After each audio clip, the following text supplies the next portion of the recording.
সন্ধেবেলা বা সকালবেলা কী জলখাবার খাবো এটা তো একটা চিন্তা হয়ে যায়। তাই বন্ধুরা আজকে বানিয়ে ফেললাম পুর ভরা বান ধোসা, যেটা হয়ে যায় খুব তাড়াতাড়ি আর খেতেও কিন্তু দুর্দান্ত হয়। নমস্কার বন্ধুরা, ঘরোয়া রান্না বাই চৈতালিতে সবাইকে স্বাগত জানাই। পুর ভরা বান ধোসা আমি কিভাবে রেডি করলাম চলুন দেখে নেওয়া যাক। যতটা স্পঞ্জি হয়েছে খেতেও কিন্তু দুর্দান্ত হয়েছিল। আমি এই কাচের বাটির 1 বাটি সুজি নিয়েছি। সুজিটা আপনারা মোটা দানা বা সরু দানা মানে মিহি দানা যেটা ইচ্ছা নিতে পারেন, অসুবিধা হয় না, কারণ যেটা ব্লেন্ড হবে। আর সেই কাচের বাটিরই আমি হাফ বাটির একটু বেশি টক দই নিয়েছি। টক দইটা আপনারা চাইলে জল ঝরিয়েও নিতে পারেন, আমি জল ঝরাইনি। অল্প একটু নুন দিয়ে আমি সুজির সাথে টক দইটা খুব ভালো মতো একটু মেখে নিয়ে 5 মিনিট থেকে 10 মিনিট মতো একটুখানি রেস্টে রাখবো, যাতে সুজিগুলো একটু ফুলে যায়। ভালো মতো আমাকে সবার আগে এটাকে মিশিয়ে নিতে হবে। মিশিয়ে নিয়ে এটা আমি কিছুক্ষণ রেস্টে রাখবো। তারপর 10 মিনিট পর একটা মিক্সার জার নিয়ে তার মধ্যে আমি এই সুজি আর টক দই যে মেখে রেখেছিলাম সেটা পুরোটাই দিয়ে দেবো। দিয়ে এই যে বাটির মধ্যে এটা মিশিয়েছিলাম সেই বাটি ধোয়া সামান্য একটু জল দিলাম। জল দিয়ে এটাকে একটা আমি স্মুথ ব্লেন্ড করে নেবো, স্মুথ একটা পেস্ট বানিয়ে নেব। দেখুন কতটা স্মুথ হয়েছে এটা। এটা কিন্তু আমি আরও 5 থেকে 6 মিনিট ঢেকে রাখবো, যাতে একটু হালকা সুজিটা ফুলে যায়। দেখুন আপনাদের আমি দেখিয়ে দিচ্ছি যে কতটা এটা ঘন হবে। যদি মনে হয় যে সুজি বেশি কিছুক্ষণ ঢাকা রাখার পর বেশি ঘন হয়ে গেছে, আমি অল্প একটু জল দিতে পারি। এবার কড়াইতে আমি 2 চামচ মতো সাদা তেল দিয়ে তার মধ্যে আমি ছোটো চামচের 1 চামচ সাদা সর্ষে দিলাম। আপনারা চাইলে কালো সর্ষে দিতে পারেন। দিয়ে দিয়েছি 1 চামচ সাদা জিরে আর 1 চামচ সাদা তিল দিয়ে এই ফোড়নটা একটু হালকা আমি ভাজা ভাজা করে নেবো, যাতে ফোড়ন দিয়ে সুন্দর একটা গন্ধ আসে। তারপর এর মধ্যে আমি দিয়ে দেবো হচ্ছে ছোলার ডাল, আপনারা দিতে পারেন। আমাকে ছোলার ডাল ছিল না বলে আমি 1 চামচ মতো মটর ডাল দিয়েছি, ভালো লাগে খাওয়ার সময় মুখে পড়লে। দিয়ে দিলাম কিছুটা কারি পাতা। কারি পাতাগুলো আমি ছুরি দিয়ে একটু চপড করে নিয়েছিলাম। কারি পাতা দিয়েও ভালো মতো আমাকে একটু ভাজা ভাজা করে নিতে হবে ফোড়নের সাথে। তারপর যখন দেখবো এটা ভাজা ভাজা হয়ে গেছে, এর থেকে একটা খুব সুন্দর গন্ধ আসছে অটোমেটিক, তখন আমি এর মধ্যে দিয়ে দেবো হচ্ছে হাফ ইঞ্চি আদা আমি গ্রেট করে থেতো করে রেখেছিলাম, সেটা আমি দিয়ে দেবো। সেটা দিয়ে কিছুক্ষণ নাড়াচাড়া করে নিয়ে আদাটা একটু হালকা আমার ভাজা ভাজা হয়ে আসবে। হালকা একটু ভাজা ভাজা হয়ে আসলে এর মধ্যে আমি একটা মাঝারি সাইজের একটাই পেঁয়াজ দিয়েছিলাম। আপনাদের সুজির পরিমাণে যতটা হবে আপনারা সেই বুঝে সমস্ত সবজি দেবেন। আমি মাঝারি সাইজের একটাই পেঁয়াজ চপড করে দিয়েছিলাম। দিয়ে এবার অল্প একটু নুন দিয়ে আমি পেঁয়াজটা ভাজা ভাজা করে নেব। লক্ষ্য রাখতে হবে যাতে একদম ধরে না যায়, কিন্তু পেঁয়াজটার হালকা কালার চেঞ্জ হলেই বুঝে যাব যে আমার পেঁয়াজটা ভাজা হয়ে গেছে। যতক্ষণ না সেটা হচ্ছে এটা আমি ভাজা ভাজা করে নেব।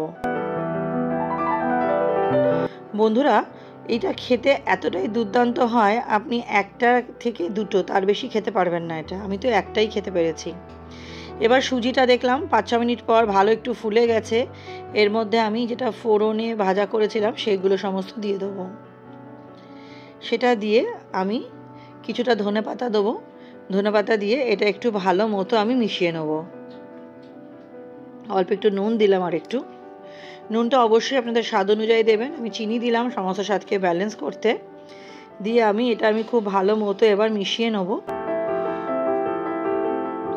পুরো মিশে যাওয়ার পর আমার অল্প একটু জলের প্রয়োজন হয়েছিল, তাই আমি খুব সামান্য একটু জল দিয়েছি। খুব একটা বেশি ব্যাটারটা ভারী করা যাবে না, বা খুব একটা বেশি পাতলাও করা যাবে না। খুব ভালো মতো এটাকে আমি প্রথমে ফেটিয়ে নিয়েছি। তারপর এর মধ্যে আমি খুব সামান্য একটু জল দিয়েছি এটাকে আর একটু পাতলা করার জন্য।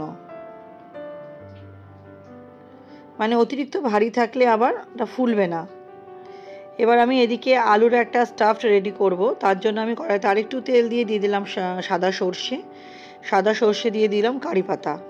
সাদা সর্ষে কারি পাতা হালকা ভাজা ভাজা হতে না হতেই দিয়ে দিলাম হচ্ছে একটা কাঁচা লঙ্কা কুচি করে রাখা, আর দিয়ে দিলাম কিছুটা হলুদ। দিয়ে ফোড়নটা আমি একটু ভালো মতো নাড়ি চাড়িয়ে নেব। দিয়ে দিলাম কিছুটা সাদা জিরে মানে গুঁড়ো। ভালো মতো নাড়াচাড়া করে নিয়ে আমি দুটো মতো আলু এখানে সেদ্ধ করে স্ম্যাশ করে রেখেছিলাম, সেটা দিয়ে দেবো। সেটা দিয়ে আমাকে একটু ভালো মতো নাড়িচাড়ি নিতে হবে। অবশ্যই নুনের ব্যবহার করবেন, কারণ আলুর মধ্যে যেহেতু আমি আগে নুন দিইনি, ওই জন্য আমি অল্প একটু নুন দিয়েছি। দিয়ে এটা ভালো মতো রেডি হয়ে গেছে। এবার এটা চাটনি করব, তার জন্য আমি খুব সামান্য পুদিনা পাতা দিয়েছি, 5 থেকে 6টা রসুন দিয়েছি। আমি এখানে একটা চিজের কিউবকে আমি 4 টুকরো করে দিয়েছি। আপনারা চাইলে পনির দিতে পারেন, নাহলে স্কিপও করতে পারেন। আর দিলাম ধনেপাতা, এখানে আমি একগুচ্ছ ধনেপাতা দিয়েছি। দিয়ে এগুলো মিক্সার গ্রাইন্ডারে দিয়ে তার সাথে লঙ্কা দেবো, দিয়ে একটা স্মুথ পেস্ট করব। আমার কাছে লেবু ছিল না বলে আমি লেবুর রসটা দিইনি। যদি আপনাদের কাছে লেবু থাকে লেবুর রসটাও দেবেন, তাতে স্বাদটা আরও দ্বিগুণ বেড়ে যায়। লেবু রস না দিয়ে এভাবে করলেও দুর্দান্ত লাগছিল খেতে। সমস্ত দিয়ে দিলাম। এবার দিয়ে দেবো হচ্ছে লঙ্কা। লঙ্কা আমি 2টো দিয়েছি, চাইলে আপনারা একটাও দিতে পারেন। দিয়ে অল্প একটু জল দিয়ে এটা আমি একটা স্মুথ ব্লেন্ড করে নেব। দেখুন আমার চাটনিটা রেডি হয়ে গেছে। একটা বাটির মধ্যে যতটুকু ধরে আমি নিয়ে নিলাম। আর এদিকে আমার ব্যাটারটা রেস্টে রাখা হয়ে গেছে। আমি দিলাম 1 চিমটে মতো বেকিং সোডা। এটা দিলে আমার ধোসাগুলো ফ্লাফি হবে, মানে ফুলবে। দিয়েও খুব ভালো মতো এটাকে নাড়িয়ে নিলাম। এবার আমি একটা তড়কা প্যান নিয়েছি, ছোটো ছোটো যে গোল গোল তড়কা প্যানগুলো হয়। আপনার কাছে তড়কা প্যান না থাকলে ছোট যে কড়াইগুলো থাকবে একদম ছোট, তাতেও করতে পারেন। তড়কা প্যানের মধ্যে তেল দিয়ে তার মধ্যে 1 চামচ আমি ব্যাটারটা দিয়ে দিলাম হচ্ছে কিছুটা আলু স্টাফিংটা দিয়ে ওপর দিয়ে আমি আর একটু মানে আর 1 হাতা মতো ব্যাটার দিলাম। দিয়ে এটাকে ঢেকে দেবো। ঢেকে দিলে এটা সুন্দর ফুলে উঠবে। আমি ঢেকে রেখেছিলাম, ওই সময় ভিডিওটা অফ হয়ে গেছিলো। তো একটা পিঠ আমার হয়ে গেছে। আমি চামচ দিয়ে এটাকে উল্টে দিচ্ছি, দিয়ে অপর পিঠটাও করব। এগুলো খেতে দুর্দান্ত হয়েছিল বন্ধুরা। আমি আপনাদের আরেকটাও করে দেখাবো। নতুন বন্ধু যারা আমার চ্যানেলে নতুন, ভিডিওটি প্রথম দেখছেন, আমার রেসিপিগুলো ভালো লাগলে চ্যানেলটি সাবস্ক্রাইব করে পাশে থাকা অনুরোধ রইল। পাশে থাকা বেল আইকনটি প্রেস করে অল নোটিফিকেশানটা অন করে নেবে নতুন নতুন রেসিপির আপডেট পেতে। এবং ভিডিওটি একটি লাইক দিয়ে দেখা শুরু করবেন এবং পুরোটাই দেখার চেষ্টা করবেন, না হলে পুরো পদ্ধতিটাই মিস করে যাবেন। দেখুন আমার একটা হয়ে গেছে। এটা এবার আমি নামিয়ে নিচ্ছি। নিয়ে আরেকটু তেল দিয়ে আমি সেকেন্ডটাও বসিয়ে দিচ্ছি ঠিক একই রকমভাবে। 1 হাতা ব্যাটার দিয়ে এর মধ্যে আমি আলুর যেটা স্টাফিং করেছিলাম সেটা দিয়ে দেবো। সেটা দিয়ে এর উপরে আমি 1 হাতা ব্যাটার দিয়ে দেবো। এটা করা খুবই সহজ আর খুব তাড়াতাড়ি হয়েও যায় এটা। আর ছোট থেকে বড় সবাই খুব ভালোবেসে খাবে। বাচ্চারা হয়তো 1 থেকে 1.5 খানা বেশি খেতে পারবে না, বড়দেরও একই অবস্থা। এটা এতটাই পেট ভরে যায়, এটা যদি আপনারা সন্ধেবেলা খান তাহলে মনে হবে রাতে ডিনারটা না খাবো না। আর সকালে যদি ব্রেকফাস্টে খান তাহলে তো পেটটা অনেকক্ষণ ভরা থাকবে। দেখুন এটাও একই প্রসেসে 1 পিঠ হয়ে যাওয়াতে আমি উল্টে দিচ্ছি, দিয়ে দ্বিতীয় পার্টটা করব।